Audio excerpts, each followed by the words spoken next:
semuanya. Kita dari kelompok 2 akan menjelaskan tentang tanaman cabai. Ingin tahu lebih lanjut tentang tanaman cabai? Yuk simak video kita.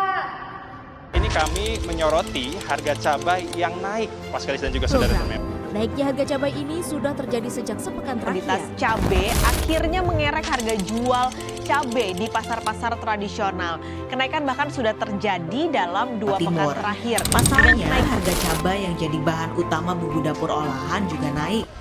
Fatur menaikkan harga Pernah nggak sih kamu dengar berita harga cabai naik sampai 100.000 per kilo? Cabai itu kecil, tapi dampaknya bisa sampai bikin inflasi nasional panas. Tapi di balik pedasnya harga cabai, ada perjuangan petani yang gak kalah panas juga. Dari ladang, mereka berhadapan dengan cuaca ekstrim, hama, sampai harga yang naik turun kayak roller coaster. Indonesia itu punya iklim tropis yang cocok banget buat cabai. Dari dataran rendah sampai tinggi, hampir semua daerah bisa tanam cabai. Tapi kenyataannya nggak semua petani bisa panen manis. Kebanyakan petani cabai di Indonesia masih skala kecil. Lahannya cuma sekitar 0,2 sampai 0,5 hektar.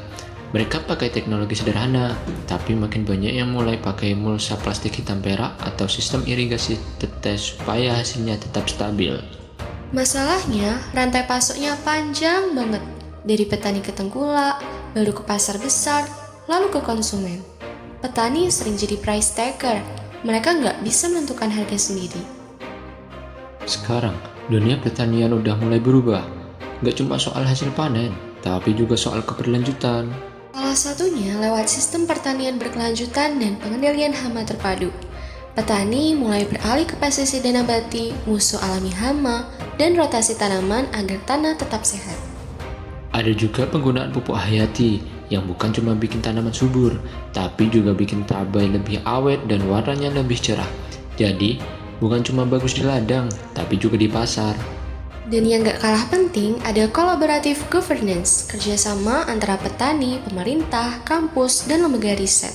Karena pertanian berkelanjutan itu nggak bisa jalan sendirian. Baik, di sini kami akan melakukan wawancara dengan Mas Ferry selaku petani cabai. Baik, Mas Ferry, izin bertanya. Boleh. Sudah berapa lama menjadi petani? 3 tahun ini baru menggeluti dunia percabaian. Jenisnya cabai apa ya, Mas? Jenis cabai rawit merah. Biasanya kendalanya? Musim sekarang kan musim hujan nih kan. Banyak hama dari jamur-jamuran. Jadi kayak pohon cabai itu gampang layu fusarium, terus buah cabai itu gampang kena jamur juga, namanya itu jamur pate.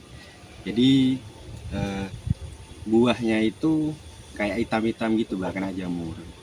Cacaran kalau Maduranya itu cacaran kalau orang sini nyebutnya gitu. Cara ngatasinya gimana, Mas?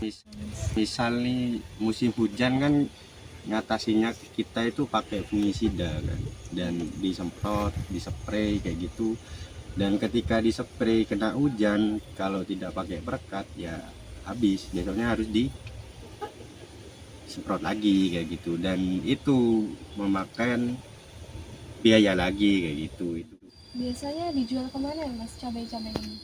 Kalau selama 1 tahun ini saya jual sendiri ke pasar. Tapi saya jualnya itu ke pengecer, karena kalau di dunia cabai itu ada 3, Mbak. Petani, pengepul, terus pengecer. Jadi, ada 4. Habis itu konsumen, baru ke konsumen. Jadi ke pengecer itu ya cukup jauh lah perbedaannya, cukup besar. Kalau kita sebagai petani itu harga 2.000 sampai 3.000 per kilo itu cukup besar, apalagi pendapatan dari hasil pertaniannya cukup banyak ya, sampai gintalan itu range harga 2.000-3.000 itu cukup besar buat kita, Mbak, sebagai petani gitu. Rutin ke pasar Tanjung nggak, Mas? Tapi ke pengecer ya. Sebelum ini saya itu pasti ke pengepul itu, tapi harganya karena murah saya cari relasi sendiri, bangun relasi ke pasar, nyari relasi. Kalau yang menentukan harga cabai itu biasanya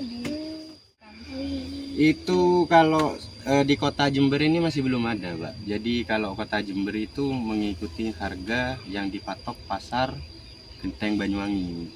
Jadi pasar Genteng Banyuwangi itu misal ngasih harga untuk pengecer misal 18.000 gitu ya.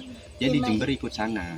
Jadi selain Pasir Tanjung pernah jualnya kemana aja? Saya pernah ke warung geprek, termasuk konsumen juga kan, karena juga harga lagi anjlok di pasar. Kalau kita jual langsung ke konsumen itu kita yang menentukan sendiri kan.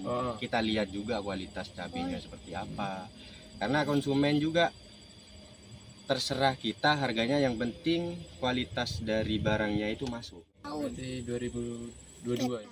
2022 Ini udah mengalami berapa kali? 3 kali panen juga. Ya paling itu ya paling lama, kalau paling bentar itu 8 bulan. Cabai ini kalau udah habis panen nanti tumbuh lagi kan?